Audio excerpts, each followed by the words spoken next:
Type a reply. Oh. Hello, everyone out there, podcast world. Hope you're having a wonderful day. You're listening to or watching the Service Business Mastery podcast. I'm your host, Tersh Blissett, sitting virtually next to my co-host, Joshua Crouch. Today, we're going to talk about branding, and we're going to go we typically do kind of high-level stuff here. Don't get too much into the details. Today, we're going to do it a little bit different. We're going to go kind of in detail as to what branding is. We have Stephen Houraghan. Oh man, I only said it once and I nailed it the first time. And yeah. Anyways, we're going to go more into the strategy behind the brand, because most people think of brand as my truck or what it looks like, the visual. They don't really, and this, I guess this kind of segues off from the episode we did with Cassie when we talked about like bringing that brand to life and giving it more meaning in your community and stuff like that. And Stephen is an expert at this, and he's taught, I think, over like 20,000 students brand building strategy and stuff like that. So he's got a lot of knowledge, and one of the things, have some good questions for him today. One of the things that I've learned as just to being a business owner and learning in general is that if I can teach it, then I know it. Like I can absorb the knowledge pretty well, but when it comes time to regurgitate the knowledge, that's when you know if you really understand it or not. That's a really interesting point, because we're starting to do that with our internal team training. So we're training someone, having them do a little studying, and then they have to teach it back to us, and then they realize where they're weak. So it's an interesting topic. That's a totally different topic on training your team, but it's a very good exercise in making sure that your team really truly understands something and can actually teach it back to somebody else. Yeah, and we've done this on our technical side of things, like capacitors, because I get a lot of uh-huhs and yes mans, and so whenever it's time to, all right, now I want you to teach me how to do a capacitor, or how to test a capacitor, how to it out, all that good jazz. And then you get the deer in the headlight look, and you're like, oh, I wasn't really paying attention. I was just saying yes, so you'd shut up. So, I'm very aware of that. So that's why I want you to teach me back. So anyways, I'm excited to have Stephen on the show, and to go a little bit more into detail and learn the why behind your brand and what that should be when it comes down to it. But yeah, let's get started with the show. Are you looking for valuable business advice to reach that 7-figure revenue mark? Do you want actionable tips to properly navigate through every business challenge you encounter along the way? Let Tersh Blissett and Josh Crouch be your guide in getting you to the top here at Service Business Mastery. Tune in as they sit down with world-renowned authors in business, leadership, and personal growth who share valuable insights about management, marketing, pricing, human resources, and so much more. Let their nuggets of wisdom gold guide you in owning a thriving, profitable, and ever-growing business. Here are your hosts, Tersh and Josh.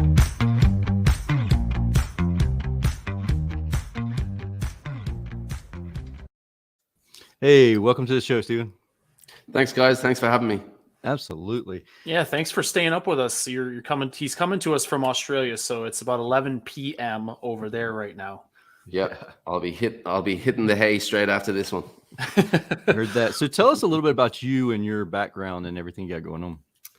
Yeah, so I'm based out of Sydney, Australia, and that's where I created my agency, and I've had my agency for over 10 years. My background before that was actually in finance. So I was working in the stock market just before the GFC, doing stock and options trading and advisory. So I had a complete shift from that point of view. But the background of my finance kind of went hand in hand with the stuff that I started to do with branding, which was kind of moving into the strategy side of things. So with my agency, I was providing design services, branding services. And what I started to notice was that there was a change in the market. We had a lot of these online platforms come about. At the time, it was Odesk and Upwork, and you have freelancer.com. and things like that. And the relationships with the clients changed a little bit on this side because they started to go online for kind of cheaper services. So I started to look differently at what I was doing, and the area that I started to explore was strategy, because there was a ton more value in terms of what the brand is about. So that led into this bigger market of realizing how much of an education gap there was within that space, and that led into Brandmaster Academy. So that's the brand that I run today, and I teach branding professionals and entrepreneurs how to build their brand through strategy rather than just looking at their brand as this visual thing. There's so much more involved in what your brand is, and that's what I teach on a day-to-day basis. That's awesome. We have so we mentioned Dan Antonelli. He's actually, at least I think he's in the house. He did comment on the live stream, so I got his attention this morning when I tagged him in the post, which was great. Awesome.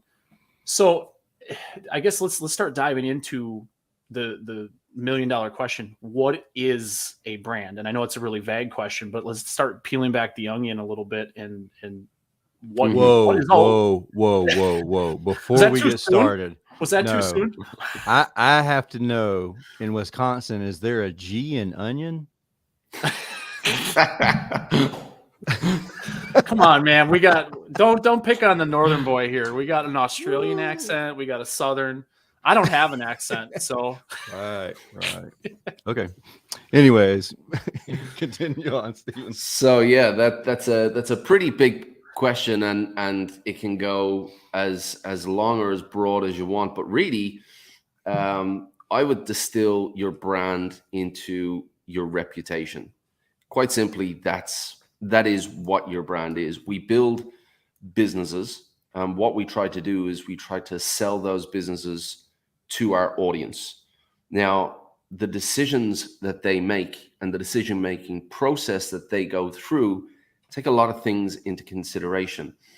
The impact that you have on them through your messaging, through your social media channels, through your marketing, that really shapes their perception. And then they're going to choose which brand suits them. But a lot of that comes down to the reputation, the perception that you have created in their minds. So a lot of people think of the brand as the visuals, and you can't blame entrepreneurs getting in thinking that their brand is a logo, because that's kind of how it's evolved in this day and age, where it's so easy to start a business, and there are so many quote unquote branding professionals selling their services, whether it's logo design, website design, as branding. But really it kind of muddies the water and confuses things. Branding is really about your reputation and building that reputation and nurturing that reputation with your customers. Why do you think so many people, and is it just because it's the visual element, the first thing people see? It's like, oh, they have great branding, when all they do is see a truck or they see a logo, and they really don't know anything about the actual strategy or like the company culture that plays a part in their branding and stuff like that? Do you think it's just because it's the first thing people see, that's like they either have good branding or bad branding, just based on that? No, I think when I think of a brand, I think of an iceberg. That I tend to think in metaphors and visualizations, and the iceberg is one that I think is very relevant when it comes to a brand, because we can all see the tip of the iceberg. We can all see the logo. We can all see the visuals. Now, those who are in the branding industry, who work within the branding industry, certainly within strategy, know that below the surface, there is so much more going on. But everybody above the surface, they don't necessarily need to know that. We all have relationships with brands, right? You have a relationship with branding. I have a relationship with branding. Every man and his dog has a relationship with branding, whether it's getting a can of Coca-Cola or wearing a pair of Nike trainers. We all have relationships with brands.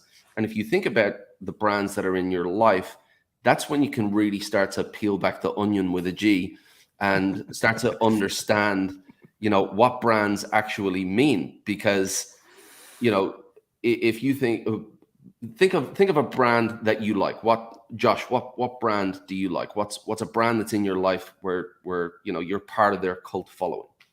Under Armour. Yeah, Under see, Armour. you knew. I knew that one. So when you think of Under Armour, to you see more than just the logo, right?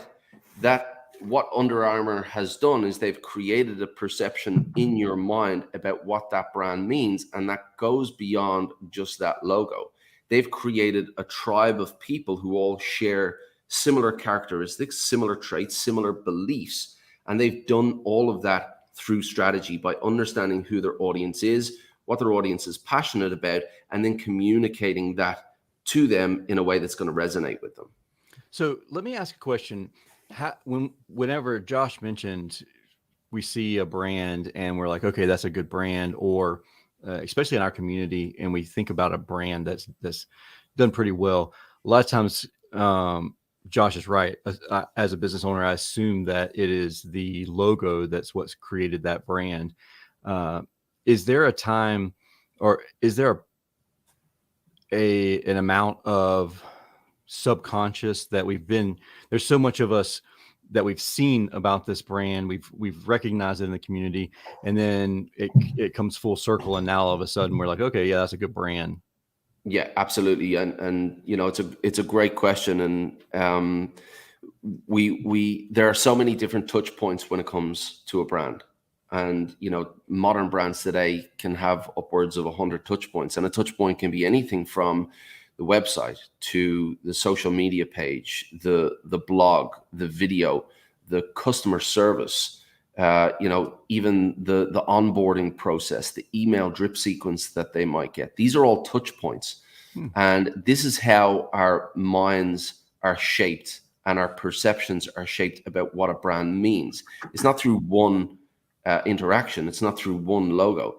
It's through multiple different angles, multiple touch points, and they all shape our perception about what this brand means, the value that it can potentially hold for us, and where it fits into our lives. So absolutely, it's not just about the logo. When you see the logo, what that sparks is recognition.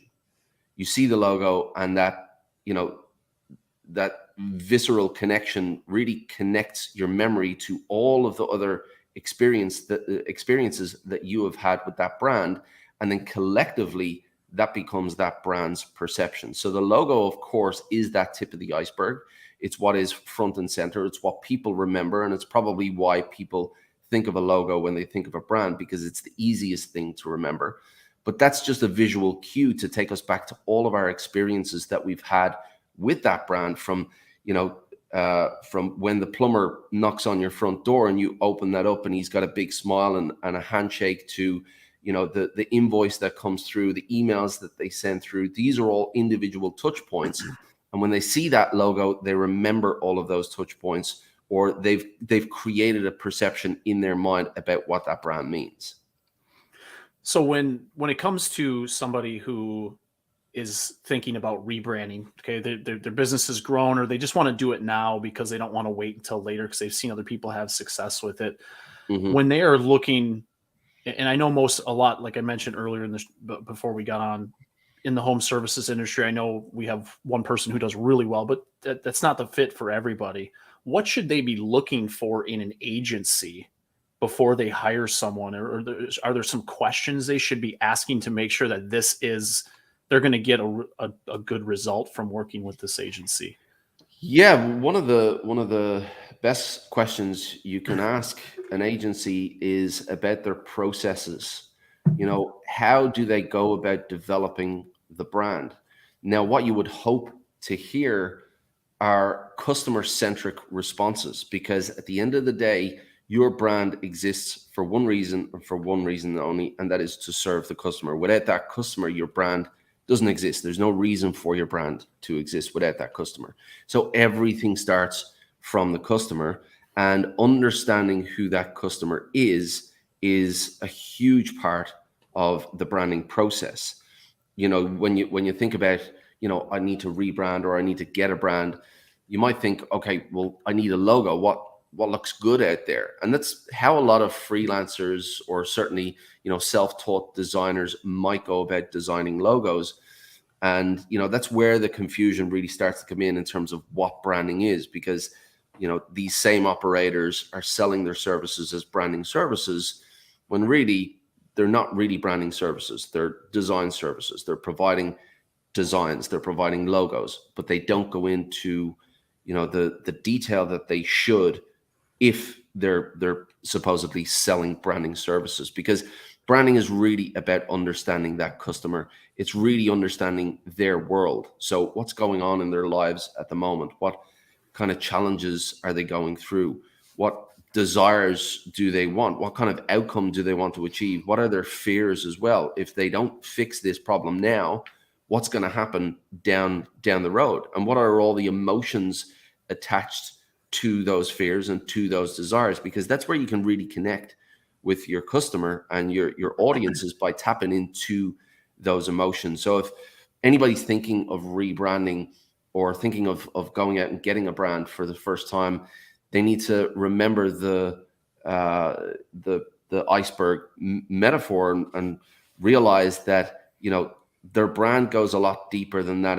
If they can align with an agency that thinks along those lines, that thinks customer first, and looks out into the market, looks at the competitors, and tries to find a unique position for their brand in the market that's easily memorable, that's when you can start to believe that the agency that is going to serve you will be serving your best interests, because they're thinking about the customer, and in thinking about the customer, they're thinking about your brand. Man, that was an awesome response. Like that there's a lot of stuff really packed in there that I think is very valuable for anyone listening to this. Yeah, the whole time you're saying stuff, I was like, oh, I got a question about that. Oh, I got a question about that. I got a question. Yeah. It's like, but Fire away. One of the things that that's awesome. One of the things that I did pick up on, especially, it's towards the end of my ADD kicked in on me. What I heard was that you need to make sure that the agency that you're working with is going to be looking at all the competition as well, to make sure that you don't blend in. So a white van with a blue logo for an air conditioning company, or a blue and red logo, is probably not the number one best choice as far as it comes for air conditioning. But what I really love what you said there is the agency asking questions that are customer focused or customer centric questions, which is, that's a really great point, because in the Facebook groups, a lot of us, we see this person's brand and it's like, oh wow, that's awesome, or their logo and their new van wrap, and it's like, wow, that's really cool. And then this one over here is like, oh, that one's completely different. How does that work? Their clientele is commercial clients, and then and then you have other people who, like, I've talked to a $45 million a year company, and they, half their vans aren't even wrapped. The other half, the wrap is just like their name in like just a regular old font, and they're talking about like rebranding. And I was like, I'm not the branding expert, but I'm thinking you did something right. You're at 45 million, and you don't have a logo on the van, so like you're definitely figuring out some aspect of it. But whenever it comes to commercial side of things, commercial work, the client might not really care about the van that you pull up in. So it's a different sort of branding. Can you kind of go into it, I don't know, detail about that a little bit? Like, not necessarily, I guess, not comparing ourselves to everyone else we're seeing in the Facebook groups, and having to have the same logo as them, because I see some people who have gone through and rebranded what I feel like is 100 times, like 3 times in the period of a couple of years. And it's like, wow, I remember whenever I did a rebrand, I hated my life. I had all this stuff that I had to change up constantly. And so could you kind of go into a little bit of detail? Yeah, well, the one thing about rebranding is that you don't want to do it willy-nilly. You don't want to do it for the sake of it. Brand equity is is the reputation and the value of the reputation that you have built up over time. And if you were to completely change your brand, and like you said, there are companies out there who are changing their brand all the time. Well, then, they might as well not have a brand, because all you're doing is confusing people. What you want to do, what you're really doing, is you're building your reputation, you're building that momentum, and that's what your brand helps to create. It helps to create that momentum. If you're doing the right things with your brand, and by the right things, I mean, if you're going above and beyond with your customers, which is branding at the end of the day, really branding is relationship building. It's building that reputation, and then giving your brand a visual outlet for people to remember the experience that they've had with you. But if you're doing the right things by your brand and you're starting to build up that reputation, which is brand equity, and people start to recognize your brand as associated with that brand equity and with that reputation, then it might not be the best idea to rebrand, or certainly to rebrand again and again over a short period of time. You really, and this is why strategy is so important, because if you're just changing visuals willy-nilly, it tells that there's no strategy involved, because it's just knee-jerk reaction stuff. Whereas if you build your brand from the ground up, really considering who the audience is, and you really invest in finding a unique position in the market that's a little bit different from your competitors, something that's easy for your audience to remember, then you can start to build the visuals around that and go, this is what we want to be remembered for. This is the reputation that we want to build. Now let's build our visual identity to help us associate with that reputation. And once your brand is developed through strategy, then you don't change so quickly, because you've done the hard work, you've done the due diligence, you understand who the audience is, you understand who the competitors are in the landscape, and you understand the little reputation that you're trying to build that's different from them, and you've built your visual brand from that. So it is definitely important to not be rebranding all the time. I get it if you've created a business and you've cut corners early on and you've started to generate a bit of momentum, there's a bit of revenue in the bank now, and you want to kind of go back and do things differently, you want to do things correctly, then go back and start with strategy. And then once you create your visual identity, you can be confident that that visual identity is going to stand the test of time, because it's been developed from the strategy. Can I ask you, almost going like back to the very beginning? So somebody, No, Josh, you're not allowed to ask anything. Not the beginning of the show. I don't want to go back, because you guys are all make fun of me and my accent. But let's say, I'm assuming there's going to be people listening to this that might be considering doing something with their brand. What would you tell them? Are there some things that you would tell them, or questions you would have them ask themselves internally, if they are ready for that process to happen? Because I think a lot of times people see, again, we have that like social media FOMO, right? Like, oh man, that was such a cool brand, I want to do that too. And then they just jump into something, but they're not actually, their business isn't ready for it yet. What kind of advice would you give people for that? Piggybacking off what Josh said, you mentioned a second ago, like when you first started out the business, maybe you didn't have the funds to do this. You like create a visually appeasing logo. At what point is it okay to do that, to spend the money? Like, I know of some people who they like, that was their first investment, was that before they invested even in a van, was spending a lot of money getting that process done. And maybe they didn't necessarily or have the strategy built out, but yeah, that, go ahead. Yeah, look, I think I think all listeners here, you guys included, we've all, we all have the same experience in that starting a business for the first time, it's a bit like walking into a room blindfolded. You've got no idea where things are, and you've just got to fumble yourself around in the dark. And you learn pretty quickly where the table is when you bang your knee. So it's the same within business. It's the same. You've got to learn these things. You got to make these mistakes. But definitely one of the biggest mistakes I see, and going back to your question, Josh, what questions should be asked? It should be really at ground zero is about that customer. Now, there is this saying within branding: if you try to be all things to everybody, you end up meaning nothing to anybody.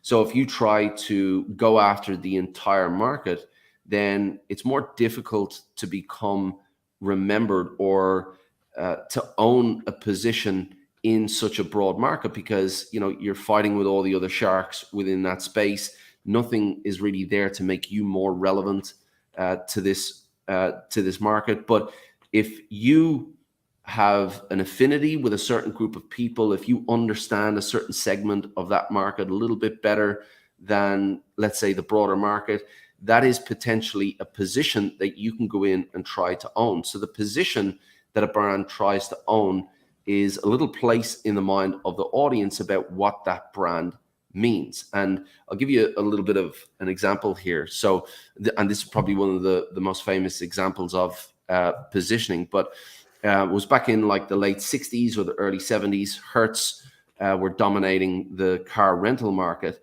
and Avis was, wasn't doing great at all. They were losing market share, and they came up with a positioning strategy to change their messaging and kind of sit into this number 2 position. So they created a tagline saying, "We're number 2, but we try harder." And what they did in doing that was they put a message out into the market that assumed the second place role, but at the same time told their customers that, listen, we know we're not the biggest, but we try harder. And that created this memorable position in the mind of the audience, and they turned it around. They started to claim back market share, and they doubled their revenue the following year. So that's what positioning is. It's about defining a reason to give your audience as to why they should remember you over all your competitors, because at the end of the day, you're out there fighting with the exact same people who are trying to serve your customers. And if everybody's saying the same thing, then all you have to do is look at them and look at what they're not saying, what all of these people are not saying, and then think to yourself, okay, well, there's a certain segment of the market over here, and I know what their problems are, and I know what their challenges are. If I position my brand as the obvious choice for them, then I can dominate that market. I don't need all of the other market. I don't need all these other. I just need a decent slice of this market, and I'll be super profitable. So positioning is really, really important. So asking who your audience is, and then finding a compelling reason to give them to choose your brand over your competitors. So how do you know, how do you figure out what they're not saying? Like it's the forest for the trees kind of thing. Like sometimes we're so much into the weeds that we don't realize that we're doing the exact same thing and we're saying the exact same thing that everyone else is saying. How do you pull yourself back and say, all right, let's step back and see what they're not saying? Yeah, and look, it's a good question, because we tend to get caught up in our own industries, and sometimes we're too close that that we can't see the obvious thing that's going on.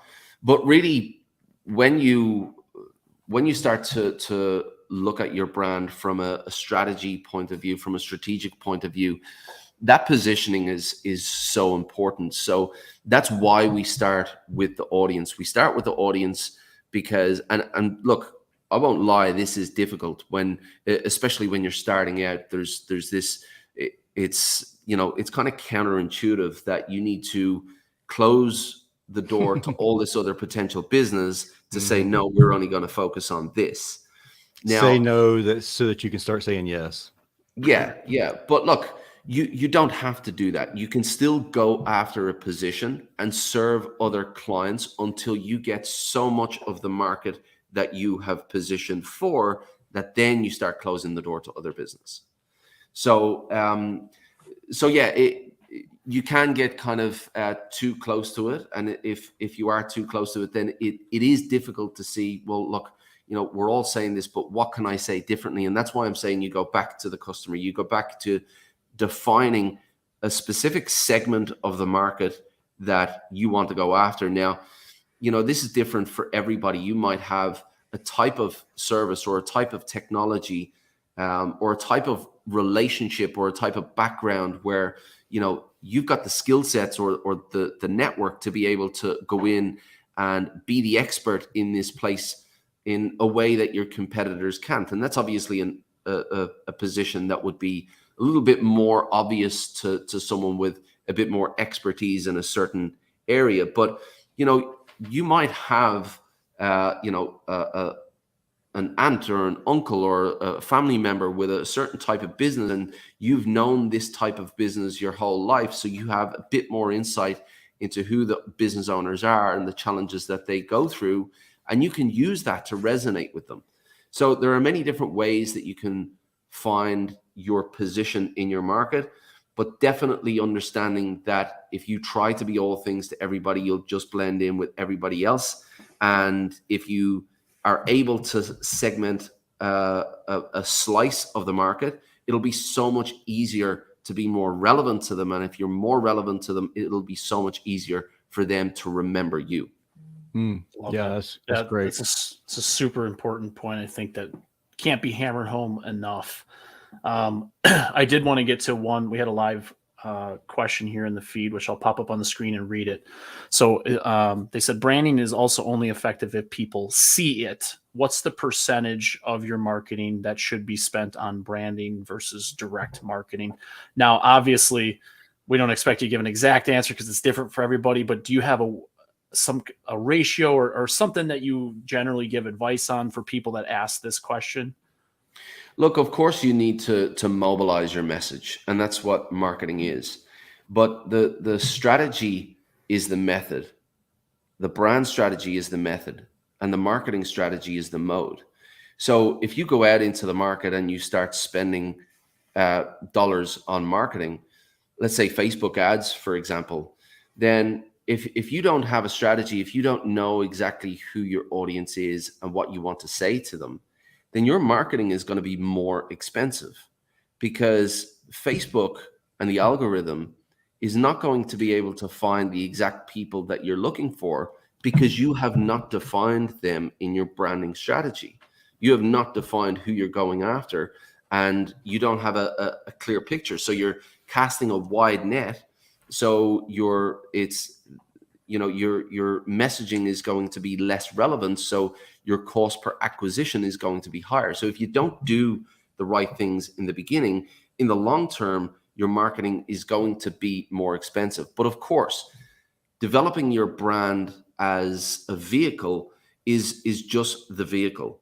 You've got to fuel that vehicle up and send it out there, and that's where marketing distribution comes into play. So marketing and branding are like yin and yang. You can't have one without the other. They're reliant on each other.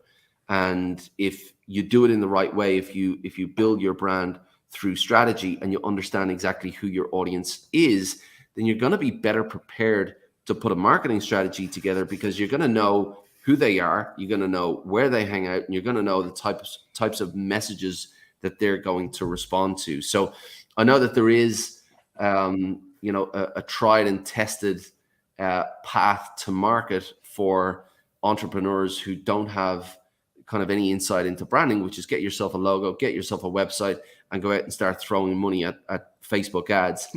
But if you don't have the awareness and the understanding of who your customer is and exactly what you want to say to them, the emotional hooks that you're going to use, the triggers that you're going to use within your copy, then your marketing is going to be more expensive, and you're gonna start leaking money on the front end because you haven't looked after the back end.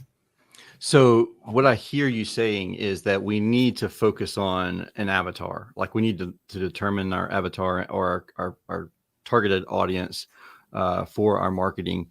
And whenever I first started Service Emperor, I had a challenge with this because I wanted to do all of we used a company called Melissa Data to gather that information based on our clients, our past clients.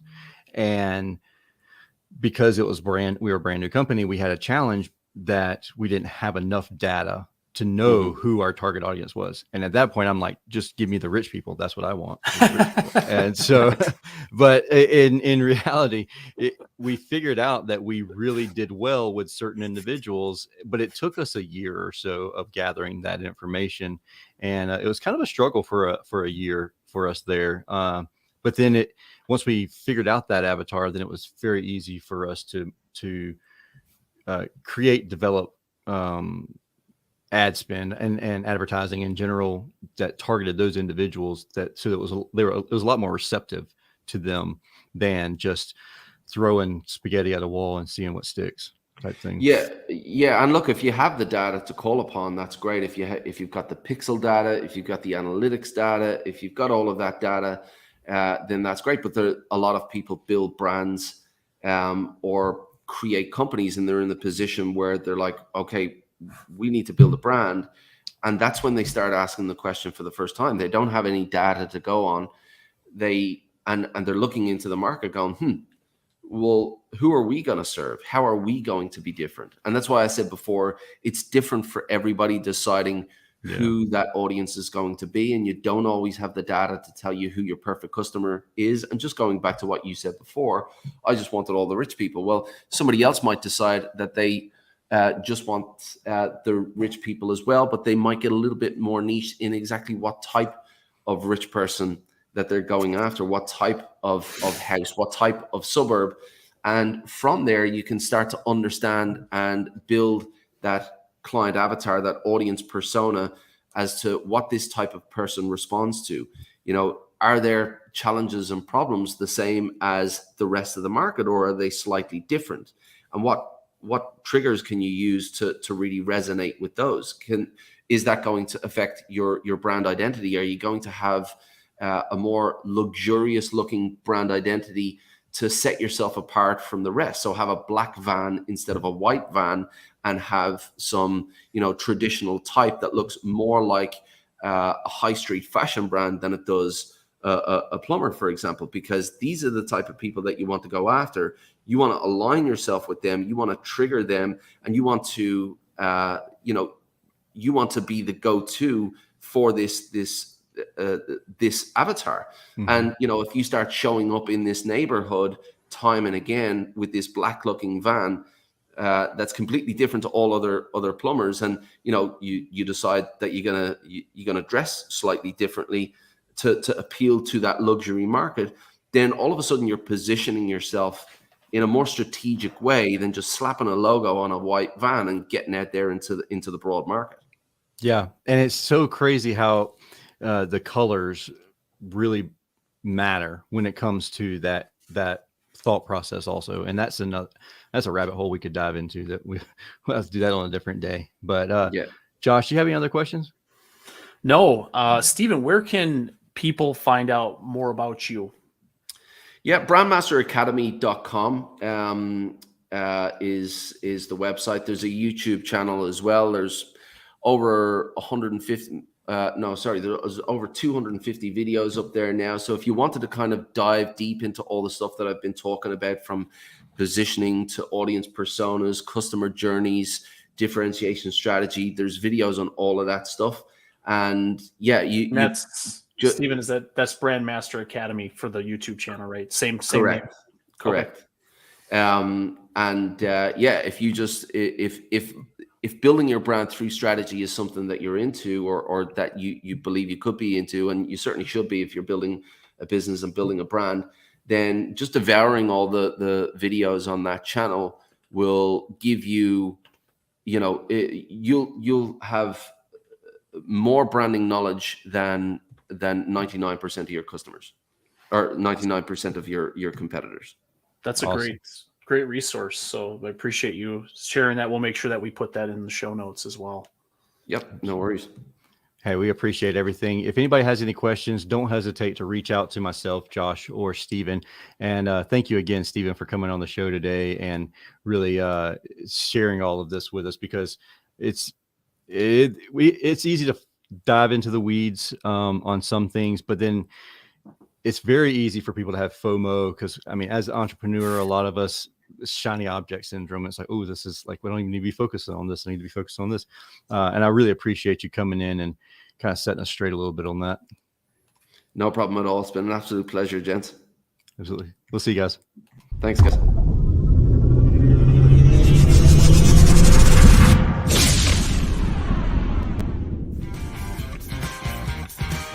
Thank you for listening to this episode of Service Business Mastery. Now that you are equipped with essential business advice from this impactful conversation, you are one step closer to becoming the successful owner of your dreams. If this episode has been helpful to your business journey, don't forget to subscribe to the show, leave a rating, and share it with other owners as well. Visit servicebusinessmastery.com to learn more.